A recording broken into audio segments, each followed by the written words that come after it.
We are back again to whine about the region with Bill and Teona. Government and the politics behind it, nonprofit and the people behind it, business and the money behind it. Let's go. We want to thank you for tuning in to hear Bill and Teona whine about the region. You can find us on Facebook. It's a live podcast. Find us online at btwinery.com. We'll be doing a podcast every 2 weeks featuring people around St. Louis and Missouri in politics, nonprofit, and business. All right. Before we get started, I would like to mention one thing. I would like to send love out to all my family and relatives. We had a tremendous loss in our family this week and just came from the funeral just a little bit ago. So I just want all my family and relatives to know that you're all in my prayers and I love you. So our first guest today, we have the very distinguished Farrakhan Shegog, founder of Young Voices with Action. Before we bring him in, can I talk about my convention with the women's? Oh, okay. And how it went? Sorry, just a little bit. 1 second, please. But I'd like to just let you guys know we had a wonderful convention with the Women's Political Caucus. It was hosted here in St. Louis. It went very well. And actually, I call them my two angels because they really don't like to be like their name being paraded around. But there were two angels that helped me with the process of getting a chapter started that will focus on minorities getting elected. So we're still in the process of putting everything together, but I'm very excited. We will be a part of the national, which is great. And, I'll get a seat on the national board now. And there you go. So we'll get to going all over the United States and communities where and finding like minorities to run now, women of color, which is, a great thing. That is a great thing. I just wanted to talk about that a little bit before we got into our interviews. All right. Well, Way to go, Women's Political Caucus, congratulations on a to the great Women's Political job. Caucus. Yes. And we have someone to thank for, not all in detail about this bottle, but a friend of mine, Marvetta, donated our wine to us today. So we want to say thank you, Marvetta. Thank you, Marvetta. Because we appreciate everyone who gives us wine for our show. Absolutely. So now you can go for it. All right. Now, back to the very distinguished Farrakhan Shegog of Young Voices with Action. We want to have you up. Come on in, Farrakhan. Come on. Let's get this done. Farrakhan, not the Farrakhan. Oh, you want you right here, Farrakhan. Okay. And as you can see, he's not Farrakhan, but he's like the St. Louis Farrakhan version of Farrakhan. Farrakhan is still a great man. Absolutely. Yeah. All right, so tell the people about the purpose of Young Voices with Action. What are you hoping to accomplish in the community? What have you been doing over recent years? Well, first off, before I begin, let me just thank you two for inviting me here today. And absolutely wonderful, great work, wonderful, great program that you all have here, and I'm honored to be a guest here. To answer your question, Bill, Young Voices with Action, let's just go back to the beginning and let's just explain what Young Voices with Action is. Young Voices with Action is Eddie Hill IV, who was a sixth grader from Promoja Preparatory Academy. He was in the third grade, got promoted to the fourth grade. Next thing you know, he was in the fourth grade, then he got promoted to the sixth grade.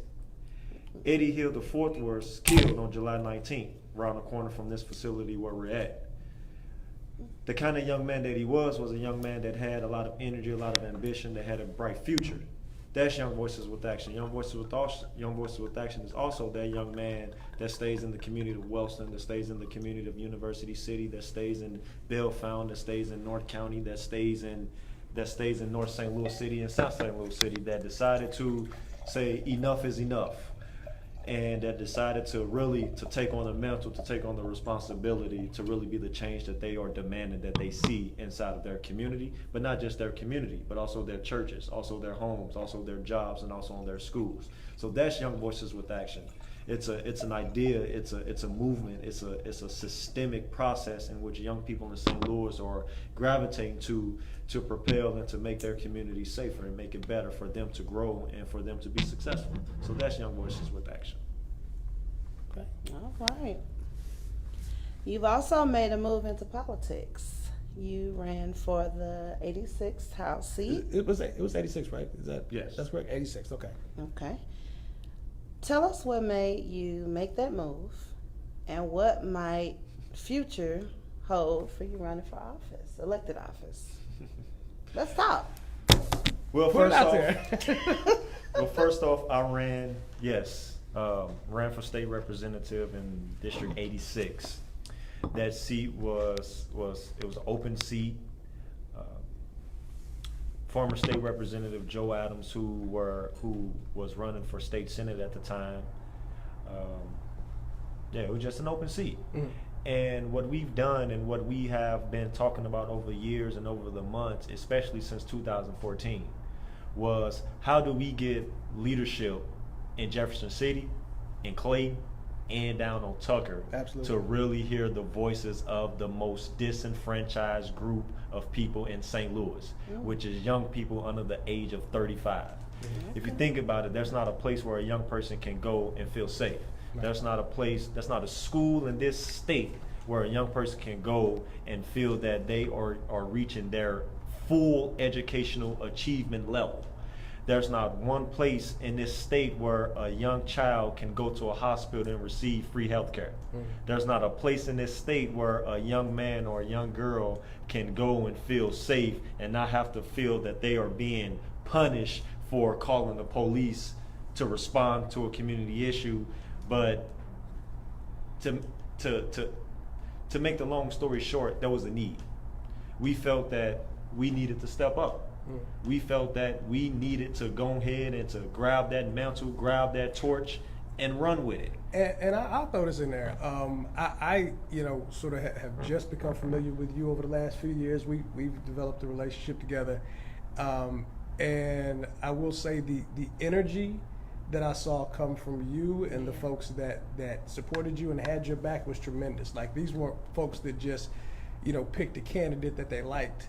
They were behind somebody that they loved. Let me add into that. You had the pants saggers out there, and that's a good thing. And they pulled their pants up and all of that. Like, I think it's amazing when you can step forward. I have a son who likes his pants to sag sometime, and even he was involved in looking and watching you, and you don't notice, but he even made a little bit of a change by just you were definitely. Now, you set an example. You set a tremendous example for our young up and coming, especially young black men. And I thank you. But people in our community as a mom, specifically. But I thank you. Wow. Well, I appreciate that. And that's exactly what Young Voices with Action is. Okay. That is exactly what Young Voices with Action is. Okay. To be a group of young people that instills values, principles, respect, responsibility at the same time of community. That's exactly what Young Voices with Action is. So to all of those, to all of the 2,700 people that voted for me in the Democratic primary back in August of last year, I am forever grateful. For those of you all that cast a ballot, that voted for me and believed in our campaign and believed in what we were trying to accomplish, even just here on a local level, I am forever in debt to those guys. And we look forward to doing it again. All right. You heard it here.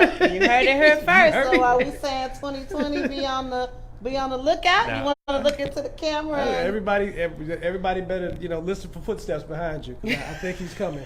Nah, I didn't say a time. But we just look forward to doing it again. All right. Well, we've been speaking of politics, and you've been very involved in some issues around, especially around Wellston, and most recently, HUD and the housing demolition plan. Give us your thoughts on where that is, where you think it's going, where you think it would be best, what do you think the best outcome would be for the community? Absolutely. So first, before I even answer your question, I got to give a huge shout out to my mayor, Nathaniel Griffin. Also shout out to the county executive, Dr. Sam Page, and also give a huge shout out to Congressman Bill Clay, William Lacey Clay, that have been constantly, really just been constantly calling, emailing, texting, and just really staying on top of Ben Carson's head, really. So our problem or our issue that we face with Wilson and his housing crisis, and this is nothing new. This is not nothing new. If you go to Harlem, they have the same housing crisis in Harlem. You go down to Atlanta, they have the same public housing crisis in Atlanta. You go to Illinois, you go to Cairo, Illinois, you go to East St. Louis, you go to Kansas City. The exact same issue with public housing they face in those other cities as well. Yeah. What we're facing is that we're facing from this current administration in the White House, this current administration, this Trump and this Pence and this Ben Carson administration. What we face is we see the direct elimination of all public housing itself. And if you all recall, when Trump was running for president, he literally said that his goal is to remove public housing from HUD and basically privatizing it. And our main issue, our main focus in Wilson is that HUD deliberately came to Wilson and said, hey, we're going to demolish 201 units. That's affecting 526 people. So our position as the community's position was, hey, all of these houses, all of these homes do not need to be demolished. Some of these homes, some of these townhomes were, yes, they were built in 1960s and 1970s that are beyond repair, that needs to be torn down. And we asked the question, well, HUD, how do you continue to allow individuals to stay in these rundown units that you yourself have direct oversight over? And taxpayers are paying for it. And taxpayers are still paying for it. So now the story is, hey, well, all of these units are beyond repair. Let's tear everything down. Wait a minute, Ben Carson. Wait a minute, Donald J. Trump. All of these units, that you're saying needs to be torn down, that's not quite true. Now, of course, some of them need money to repair, to bring them up to code, or to make them more habitable, or to make them more convenient, but they don't need to be torn down. Are there some that need to be torn down? Like, have you had a chance to go through some? So absolutely. You do believe that there are some, or quite a few of those units that do need to actually come down? There's quite a few that needs to be torn down. And after the demolition, or even with the demolition, HUD is promising these tenants, hey, we're going to give you a public voucher. Right. Okay, fine. And this voucher can be used at any public housing institution across the country. So they say. So if we see that there's an attack on public housing across the nation, where are these tenants going to use these vouchers at? You get my point? So that's the big question. Okay. If you're promising, say, hey, agree with tearing down all of these buildings so that you can get a voucher and move to a better neighborhood. Well, HUD, well, White House, where will they be accepting these vouchers by the end of this first term? Right. The policies that's in place right now, there will be no public housing. With the policies that's in place coming from DC, there will be no Section 8. With the policies coming down now, there will be no vouchers. So that's the problem that we face right now. How do we make sure that the tenants, the everyday tenants that have been living in these units for the last 20, 30 years, making sure that they receive the adequate attention and the adequate accommodation during this whole transition? Okay. With respect to like the relationship, you being a community leader, if you had a chance to speak with, you mentioned Congressman Clay, you mentioned Dr. Sam Page, the current county executive, and you mentioned some of the conversations that are going on with Ben Carson, who's the director of HUD. If you had an opportunity to speak directly to them, what would you suggest that they do, and how could they work with your group and other community groups to find a better solution? Well, the first thing I would say, hey, come follow me to this neighborhood. Come follow me to this community so that you can see for yourself. But I'm not going to say that because each one of these individuals that I named, they've personally walked with us to every single one of these units in Wilson that HUD is saying that needs to be torn down. So they did that. Carson? Yes. Okay. Yes. He did. That's right. Yes. He did. He sure did. All right. So I got to give give them that. Okay. But I would say is that I would ask them to make sure that when they go back to their offices, to make sure that the citizens' concerns remains their top priority. Don't give in to the special interests. Don't give in to the billion-dollar developers. Don't give in to the billion-dollar corporations. Listen to the everyday people who's going to be affected by this issue the most. That is my only ask. Listen. Listen. Listen. All right. We have the Mike Brown Memorial Weekend coming up. What's the plan? So, this is the 5th anniversary of the assassination of Mike Brown. And the Michael Brown Foundation and Chosen for Change, they have been putting out and they have been organizing and helping with a series of events for that whole week. Those events include candlelight vigils. Those events include father support, de-escalation places to meet. Mm-hmm. It includes marches. It includes rallies. It includes a lot of empowerment. What our position and what we're doing as an organization and as a group of young people is that we're providing as much support as we can to Michael Brown Sr. and to Kyle Brown, who is spearheading all of the Mike Brown activities. Mm-hmm. What I would encourage everyone to do is to visit them, go to their website, go to their Facebook page, go to their Twitter page, Michael Brown Chosen for Change Foundation, and be aware of all of the events that's going on from Monday all the way up into Sunday, so that you can get involved and so that you can be part of. And this is next weekend, right? This is next weekend. Next weekend. Okay. This is next weekend. Where is everything mostly occurring in our region? We're going to say St. Louis. Just St. Louis. We're going to say St. Louis because there will be multiple things in commemoration of Mike Brown. Of course. Multiple, ranging from North County, North City, South County, West County, downtown St. Louis. So there'll be events and actions throughout the whole region, even across the whole nation. So, but what I would urge those of you who are in St. Louis to follow the Chosen for Change Michael Brown Foundation for all of the upcoming Chosen dates. for Change Michael Brown Foundation. Yes, sir. Okay. And I think that's what I was going to kind of say. What does this mean to the region and even minority communities around the country? What does, what we've started here, or what would you want like other minority areas to do across the United States to kind of commemorate or remember Mike Brown? What would you suggest? And what's been its impact? Say somebody wants to do it for the first time. They want to jump in and they want to do something in Tennessee, or what would you suggest that they? So August 9th, every time August 9th comes near, it's a painful but encouraging day, encouraging moment, because every year we have an opportunity to look at racism, to look at discrimination, to look at prejudice, to look at the injustice of the justice system. We have an opportunity to look at it dead in the face and to say to it that, hey, we are unsatisfied. Hey, we're not happy. Hey, something needs to be done.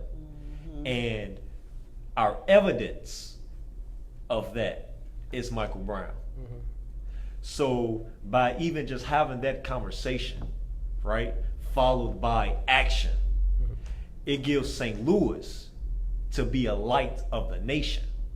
It gives St. Louis to be a light to the world, that we can have these difficult conversations, right? And we can have these difficult times to where black and white are not getting along, or black and white are having this issue and having that issue, or the poor is upset with the rich and the rich is constantly oppressing the poor. So all of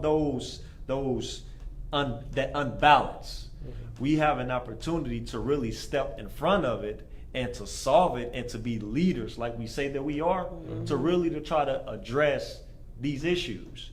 And I think that so far for the last 4 years, what we have seen and what we have achieved in honor of Mike Brown and all of the work that we have just been fighting for ever since his death, is that we've seen, even in St. Louis County, we've seen so many of us beginning to be in government and being in positions to really create policy and to enforce policy. Even in St. Louis City, we've seen so many of our young black, and not even just young, but even seasoned African American individuals in office and doing an excellent job. Yes. An excellent job. It's been a wave. It has been a wave. And what that is doing to that young fifth grader that goes to Dunbar Elementary, that, hey, there's a leader that looks like me and he cares about me, right? All three of us sitting here have been in a race for office. Exactly. That's how much we care. and imagine how many young people that seen you all run, that heard you speak, that seen you all do things that you do, and seen you go to places and be here and be there, and said to themselves, that can be me. Yeah. I don't have to have a football in my hand Yeah. to be successful, to be great. I don't have to have a basketball in my hand to be just this leader. I can be a community leader right here in my neighborhood. I don't have to travel all the way out for it to just do that. It's right here in my neighborhood, right here in my community. That's amazing. That's what we have achieved thus far, and that's what we're going to continue to achieve. All right. Well, I mean, as we start to wrap this segment up, what else would you like to share with our viewers about the work you do, what you have planned next for the community, which, you know, it's obvious that you care a great deal about? So number one, I would say that I'm going to speak on multiple levels. The first one, I'm going to speak on a local level. I think our local level, of course, it's not perfect. I don't think that there's a perfect system in America that exists. Right. I just don't believe that. Of course, we strive to make the existing systems perfect, and we've seen the result of that. It's always a constant movement. It's always something that's occurring daily. That on our local level, there is a great need for one-on-one conversation. Bill, you my brother, we need to sit down and have a conversation about what's going on our block, right? Teona, you in your neighborhood, in your part of town, you need to have a conversation with that mother that's also raising children just like you, right? If I was a teacher, I need to be having a conversation with other teachers about what are we doing or what are we not doing that is working or that is not working, right? And even moving up to the state level. Now that we've had our conversations here locally, now that we have built or we have consolidated a base of like-minded individuals that we can take to the next level, to the state level, to say, hey, for an example, as a teacher, I believe that there's no child that should go to school or that should be promoted to the next grade if they're not even reading current grade level. Right. Right? Absolutely. Can you say that again? Or be ready to graduate and they can't read, which some of my son's friends cannot read, you know. So now that conversation has been had, now it's time to take that to our elected officials, right? Okay. What is the policy in education, right? Or where's the failure, right? Where is the issue? Where's the gap, right? Is there something that needs to be implemented into law? Or is there a law already on the books that needs to be removed, right? Or repealed? Right. Or is there a law in place that isn't being, you know, executed in the way that it could in order to get the best possible outcome? Absolutely. There are a lot of times there are laws on the books that just are not being applied the way they were intended.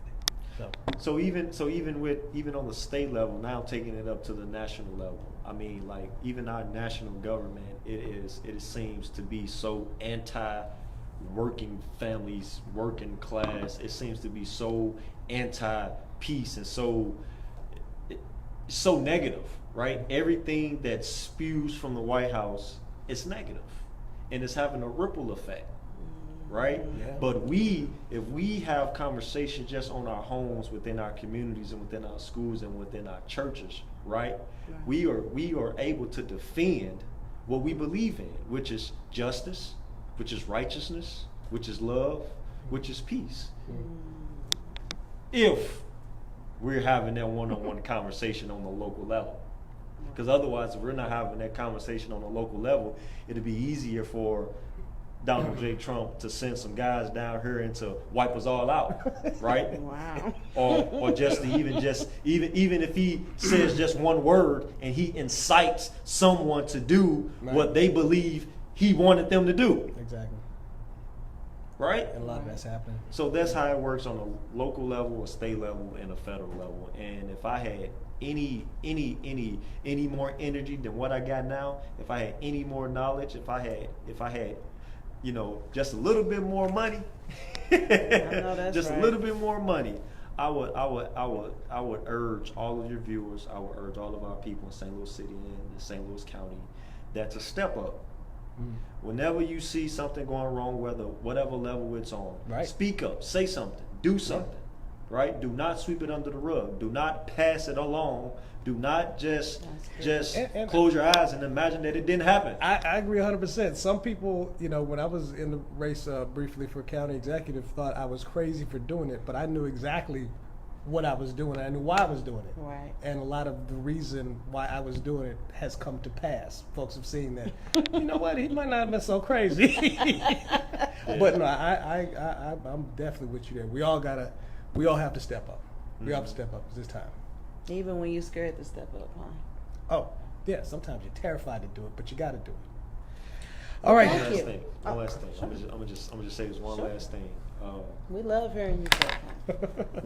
Dr. King once said in one of his most famous speeches, he said, "If you want to be great, if you want to be wonderful, if you want to be spectacular, you must first recognize that he who is greatest among you shall be your servant."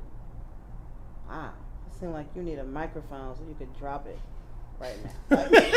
I'm just saying. She's silly. It seems like you just need to drop the mic after that. And that speaks volume. That speaks to the age and where we're living at today. So the people who are looking up to other people, or those who are on this pedestal, those that have these titles, those that have this accolade and this money and this position and this influence, you're responsible for somebody, and you're responsible for something.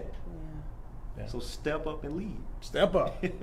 You're All amazing, right. Farrakhan. Thank you so much for joining us. I And appreciate it. give us your information again so people know how to reach you and how to get in touch with Well, you wanna give our Young viewers- Voices with Action. I'm going to go ahead and give y'all this Nice card, but y'all cards. can Look at visit. these cards. Y'all can visit our website at www.youngvoiceswithaction.org. You all can also find us on Facebook at Young Voices with Action Inc. You also can find us on Twitter at YVWASTL, or you can simply give us a call at 314-328-9892, or by email at youngvoiceswithaction@gmail.com. All right, you got it all there.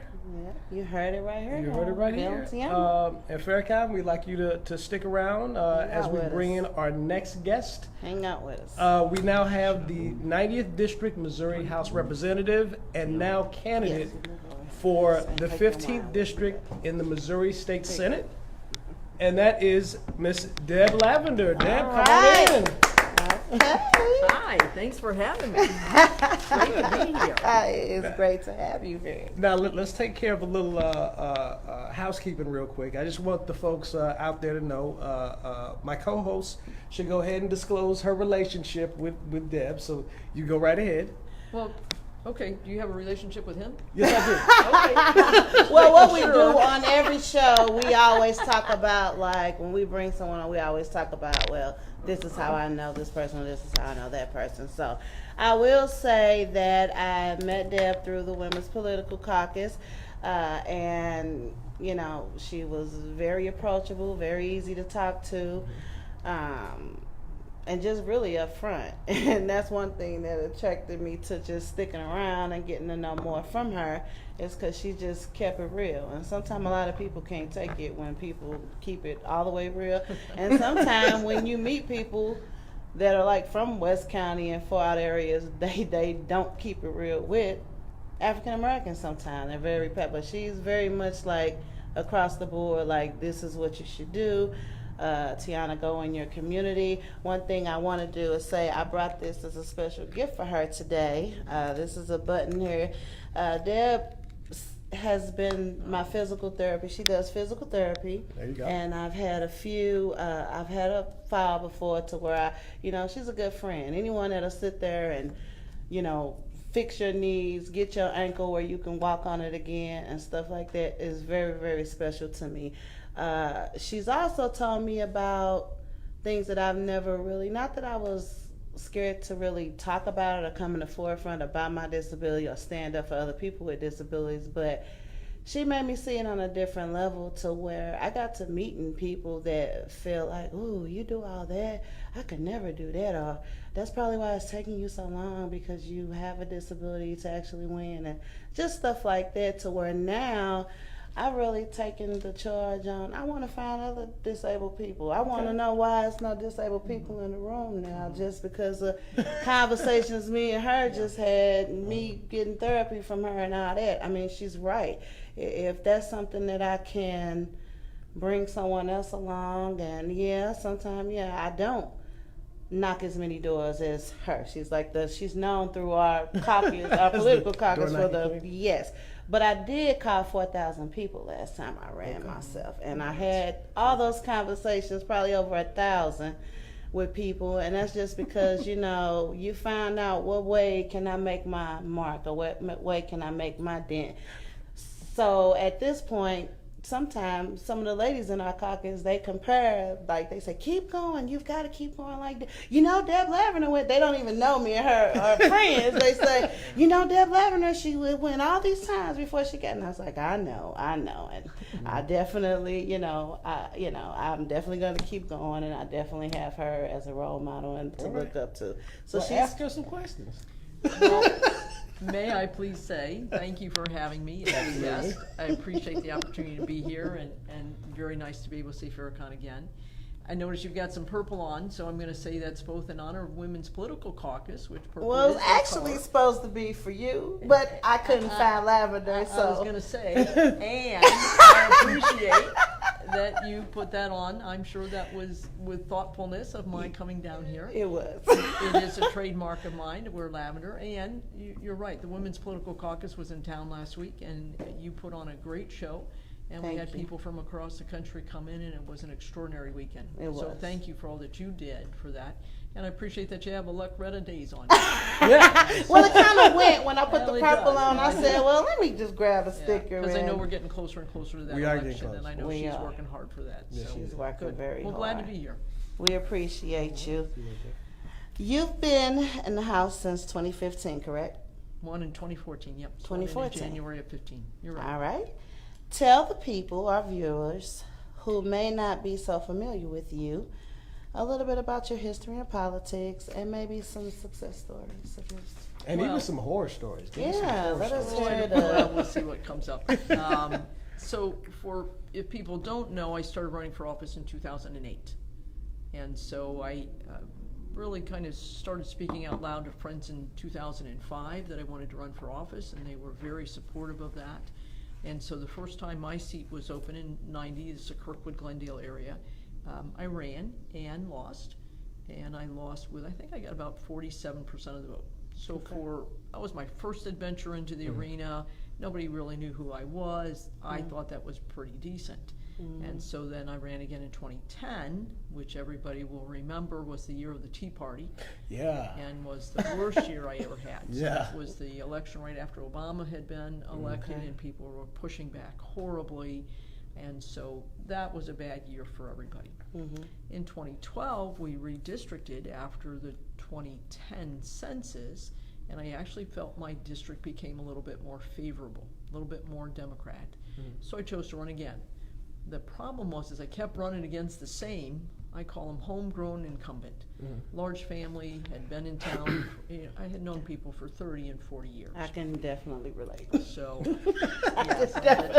Well, and this is sort of a little bit off topic. I would imagine that, with where your district sits, a lot of times it depended on, when, like what cycle you ran, like whether it was well, I'm going to say no. Up until a midterm or no, the district I was in had been solidly Republican, and we would joke when I was on doors. People say, "Oh, Deb, this is a Republican district. You're never going to win out here." And my joke was, I'd look down at my walk sheet and I'd look back up at them and I'd say, "Well, yours isn't the only house I'm stopping at on this street." And so, just trying to plant the seeds that no, it's a little bit more Democrat than you might think. Yeah. You know what's funny is I'll tell you this. I've been hearing your name for so long. When I actually did my research and found that you had only been in the House since 15, I would. Couldn't I could believe swore it. you were in there for Right. like Right. 15, Right. 15 years. That's right, because I had run. I could so much. swore it. She's the epitome of never give up. Well, and I lost in 2012 by 266 votes. Mhm. So 1%, that was the closest I ever came. And I truly believe that was anywhere from 200 to 400 people that were good Democrats that voted for my Republican opponent because they had known him for 30 years. Right. Their kids grew up together. He was the coach of their soccer team. They went to church together. I knocked on a good Democrat's door once. He says, well, I really like knowing somebody in Jeff City. That's why I voted for him before. And I tried to say, yeah, but now you would know me. And so I truly think in 2012 when I lost, it was because of the Democrats. And I get it. And that's the power of the incumbency. That's the power that we see when people have been there for a while. Right. So then it was an open seat in 2014. And so I really didn't see any reason to sit down. That was part of it. There was never a good time to stop. Right. Right? So Right. if I had stopped and not run in 2014 and another Democrat won on the ticket, boy, I would have been sad. Right? You'd have been Right. steaming. I would have said I ran for 3 times, and so it just felt silly to do 75% of the work and not, run in 2014. So we did. We worked real hard. That was the year that everybody wanted that seat. Democrats wanted to pick it up. Republicans wanted to hold on to it. And it was the year that I won. I believe I won by about 2.5 percentage points. I can imagine what the So celebration that was like. It was a good celebration that night. And along the ways, we picked up a lot of friends. We picked up a lot of supporters. I am known for knocking on doors and doing the work, and so that endears you. It's fun when you go through this process. First, you lost an election. Then you're kind of a loser. Then you're kind of like, really? You're doing this again? Come on. Yes. And then it's like, Finally. nevertheless, she persisted. Deb doesn't give up.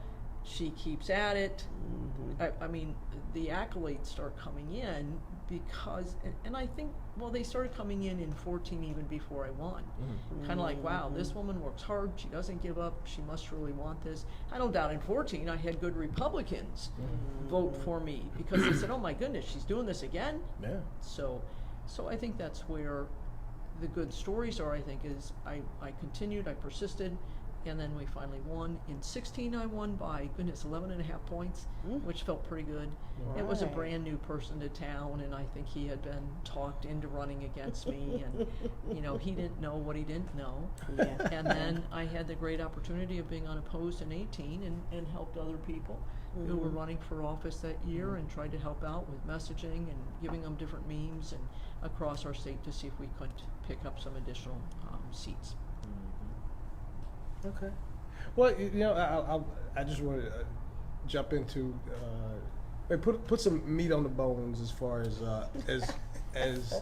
your district, what you've managed to deliver to them that you said that you would, during your campaigns. One of the nicest things that somebody ever said to me is, I believe I was in office at least 2, if not 3 years, is they said, Deb, you are the person you told us you were going to be. Okay. Yeah. And so And that's important. I thought that was That's very one of the important. best compliments I've ever gotten. I was speaking with some people in my district the other night, and I'm not sure that I've delivered for them, and because we're in a super minority. Right. It's challenging Right. to want to, bring what you come home. What I've done for my district is I've continued to work hard for them. And so I do communicate with them. I send out emails twice a month. I have town hall meetings twice a year. I'm in the community. I go to community activities. I go to community events. I talked to one of my residents today, and he's talking about cutting down trees along the riverbanks of the Huza and the Shoto, and talking about floods and sediment and rivers and environment. And so just being able to have the opportunity to talk to him this afternoon for probably about 30 minutes about a concern that may not affect us directly here, but certainly is an environmental issue, the floodings that we have, things that we need to look at. And I learned from that opportunity. Yeah. So You would tell me And the that's flooding- too long to talk to someone, though, if you. No, and when we're not talking about when you're on the door. That's what you're just making a reference to. No. When you're on the door, 30 minutes I have might be a bad little too habit long. of talking. and we just had, talking. yeah, you do. Yeah, we just got out of was it 127 days? I think that we were above the flood. Well, you know, I think somebody downtown. else said to me today that St. Charles is still underwater and nobody cares. Wow. And so I think, you know, and we're all going to sit here and say, oh, St. Charles is still flooded, and we don't know. Okay. And I think there's a good probability that there's still water in St. Charles that's flooded. So, Okay. and then what I've done too is I think I've represented them well. You know, I constantly am told that I wish all state reps were like you You're are. always prepared. I'm prepared. Always. I communicate with my community. I send the email out. I have a lot of people on my email list, and they'll send me, I wish my state rep did this. I wish my step rep told me what was going on.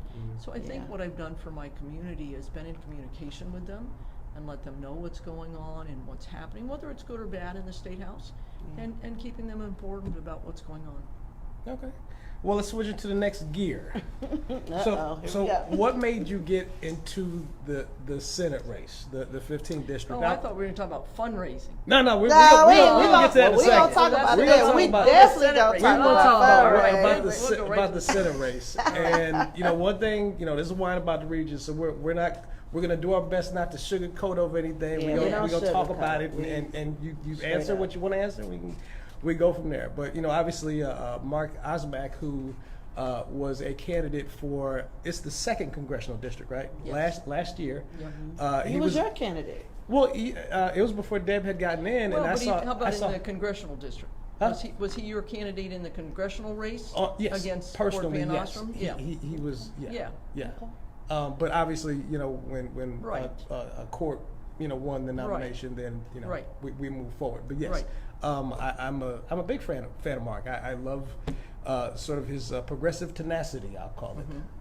And I've talked to him a lot about a number of things. So, you know, I was with him. So I was, you know, obviously there was a little frickus, little back and forth. Well, that I'm took- going to say there wasn't any back and forth. Not to say there wasn't a little frickus. I was gonna say back and forth, but in the paper, I think that's where it kind of went there, and you know, I won't go any You further. know than how that, those but I'm papers happy are, to have though. that Yeah, conversation. we're glad that I'm you just, get to and talk what I'm about saying is this. back and forth is, it was kind of one-sided. yeah, I got But you. anyway, Okay. so, and I've apologized to Mark so I've just talked about how hard it was for me to win to get into the House. And I love the work that I do in the House. And I did not want to not have my 4th term. And so I knew my Senate district overlapped with my running for my 4th term. Right. And so for years I have said, I'm not running for the Senate seat, I'm not running for the Senate seat, I'm not running for the Senate seat, and kind of gave the green light to Mark early on to do that. Yeah, that's why it hurt. So I understand. I've apologized. I can do that one more time. I sat on our House floor on the last day of session when we passed House Bill 126. Okay. We passed a bill that bans abortion Yeah. with no exceptions for rape or incest. And that was sponsored by the current Republican It is sponsored by senator. the senator who's in my I figured there was district. something that changed your mind. His name is Andrew Koenig. Okay. So after I sat and watched that, I mean, we're going to force a young lady who's walking home from college who gets raped to carry the rapist child to term, Which is and then most absolutely likely give the rapist parental rights. And visitation and all that visitation. stuff. Yeah. We're going to take a 12-year-old who is pregnated by her grandfather and tell her she has to carry that child to term. A 12-year-old.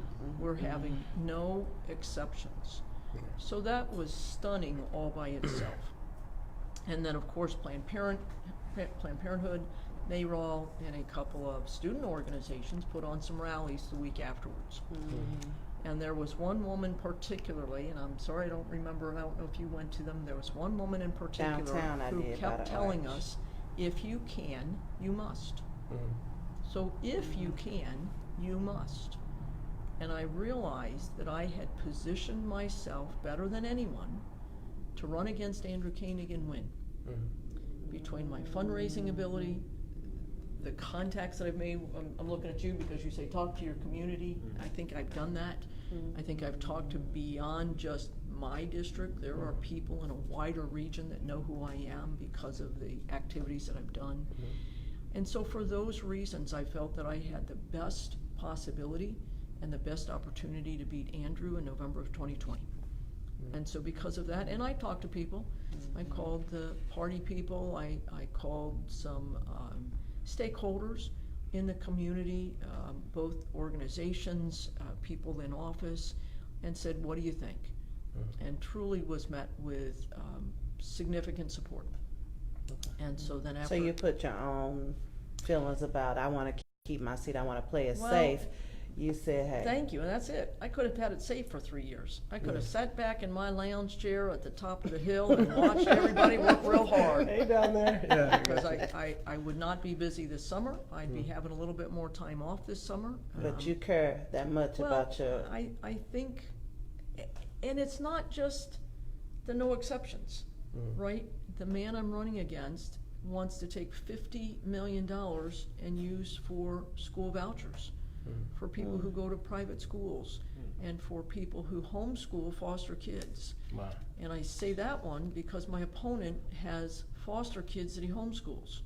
And so it feels like there's a little bit of conflict going on A there. little bit of self-dealing. A little bit of something. My opponent has voted for open carry, so guns can be walking down the streets of your neighborhood with no background checks, with no conceal and carry permit, with no training to carry that weapon openly down the streets of our communities. I have some problems with that.